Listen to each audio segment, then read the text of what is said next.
കൊല്ലം ഓണത്തിന് ഒരു വെറൈറ്റി പായസം നമ്മുടെ ചാനലിൽ ഉണ്ടാവാറുണ്ട്. അതിലും വെറൈറ്റി ആയിട്ടുള്ള ഒരു പായസമാണ് ഇന്ന് ഉണ്ടാക്കാൻ പോണത്. 2 നേന്ത്രപ്പഴം എടുത്തിട്ടുണ്ട്. ഇത് മുറിച്ച് ജാറിലേക്ക് ഇട്ട് കൊടുക്കാം. ഇതുപോലെ നല്ലോണം കറുത്ത പഴം കിട്ടുകയാണെങ്കിൽ അത് എടുത്തോളൂ കേട്ടോ, അതാണ് സ്വാദ് ഉണ്ടാവുക. ചെറിയ ഒരു ക്യാരറ്റ് എടുത്തിട്ടുണ്ട്, അതും പഴത്തിന്റെ കൂടെ മുറിച്ചിടാം.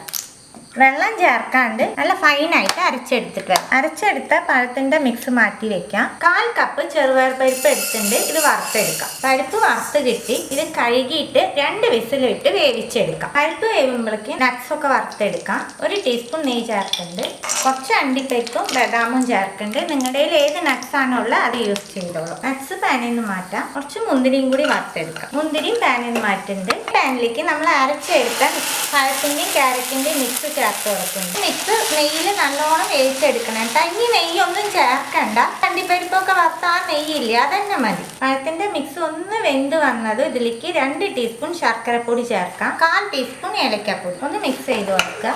ശർക്കരപ്പൊടി ചേർത്ത് മിക്സ് ചെയ്തതിന് ശേഷം ഇതിലേക്ക് 2 ടേബിൾ സ്പൂൺ അരിപ്പൊടി ചേർക്കുന്നുണ്ട്. ഇതും കൂടി ചേർത്ത് നല്ലോണം മിക്സ് ചെയ്ത് പാനിൽ നിന്ന് വിട്ട് വരാൻ പാകത്തിന് റെഡിയാക്കി എടുക്കണം. പാനിൽ നിന്ന് നല്ലോണം വിട്ട് വരാൻ തുടങ്ങി ഫ്ലെയിം ഓഫ് ആക്കിയിട്ട് ഈ മിക്സ് തണുക്കാനായിട്ട് മാറ്റി വയ്ക്കും. പഴത്തിന്റെ മിക്സ് നല്ലോണം തണുത്തുട്ടാ. ഇനി നമുക്കിത് ഷേപ്പ് ആക്കണം. കുറച്ച് മിക്സ് എടുക്കുന്നുണ്ട്. ഇത് ഇതുപോലെ ഷേപ്പ് ആക്കി എടുത്തിട്ടുണ്ട്. നിങ്ങൾക്ക് ഏത് ഷേപ്പ് വേണോ ആ ഷേപ്പിൽ റെഡി ആക്കിക്കോളൂട്ടാ. 2 ഷേപ്പ് ആക്കിയാണ് കേട്ടാ ഞാൻ എടുത്ത. ബോളായിട്ടും സിലിണ്ടർ ഷേപ്പിലും. വേവിക്കാൻ വെക്കുമ്പോൾ ഒരു ഇല വെച്ചോളൂട്ടാ. 10 മിനിറ്റ് ആവി കയറ്റിയാൽ മതി.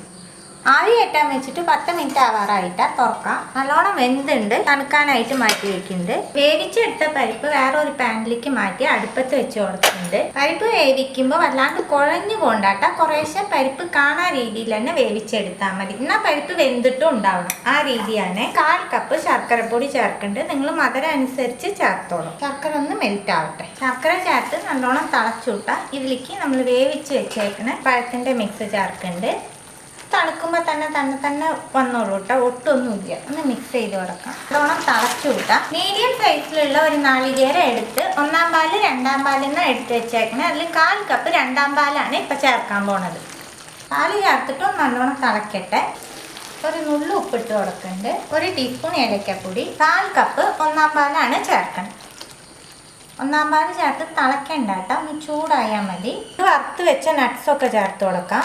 ഇനി ഫ്ലെയിം ഓഫ് ചെയ്യാട്ടെ, തിളയ്ക്കാനായിട്ട് വിടണ്ട. ഈ ഓണത്തിന് ഇതുപോലെ വെറൈറ്റി ആയിട്ടുള്ള പായസം ഉണ്ടാക്കി കൊടുക്കട്ടെ. വീട്ടിലെല്ലാവർക്കും ഒരുപാട് ഇഷ്ടമാവും, അത്രയ്ക്കും ടേസ്റ്റ് ഉണ്ടാവും, വെറൈറ്റിയും കൂടിയാണ്.